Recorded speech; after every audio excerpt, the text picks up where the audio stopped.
എല്ലാവർക്കും നമസ്കാരം. ഇന്ന് വ്യത്യസ്തമായ ബൻ ദോശ, നമ്മൾ അരി ഉഴുന്നും അരച്ചില്ലെങ്കിലും രാവിലെ പെട്ടെന്ന് ഉണ്ടാക്കാൻ പറ്റിയ ബൻ ദോശ എങ്ങനെ ഉണ്ടാക്കാൻ നോക്കാം. 1 കപ്പ് റവ എടുത്തു.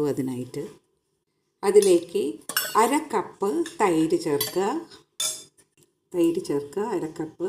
ആവശ്യത്തിന് ഉപ്പ് ചേർത്തതിന് ശേഷം നന്നായിട്ട് മിക്സ് ചെയ്യും. കുറച്ച് വെള്ളവും ഇതിലേക്ക് ബാക്കി വന്ന കുറച്ച് ദോശമാവുണ്ട്, അതും ചേർക്കും. ഒരു 10 മിനിറ്റ് അടച്ച് വയ്ക്കുക. ഈ മാവിലേക്ക് ഒരു ചെറിയ വറവിടണം. അതിനായിട്ട് ചൂടായ എണ്ണയിലേക്ക് കുറച്ച് കടുക്, കുറച്ച് ഉള്ളി ചേർക്കുക, കുറച്ച് പച്ചമുളകും ചേർക്കുക. ഒന്ന് ഫ്രൈ ആവട്ടെ. കുറച്ച് കടലപ്പരിപ്പുണ്ട്. മാവിലേക്ക് ഉള്ളിയൊക്കെ ചേർക്കുക. കുറച്ച് മല്ലിയില. നന്നായിട്ട് മിക്സ് ചെയ്യുക. ചൂടായ ഈ പാനിലേക്ക് മാവ് ഒഴിച്ച് കൊടുക്കുക. അടച്ച് വെച്ച് വേവിച്ചെടുക്കുക. മറിച്ചിട്ട് കൊടുക്കും. ദോശ റെഡിയായി. സൂപ്പർ ടേസ്റ്റിയായ ബൻ ദോശ റെഡിയായി.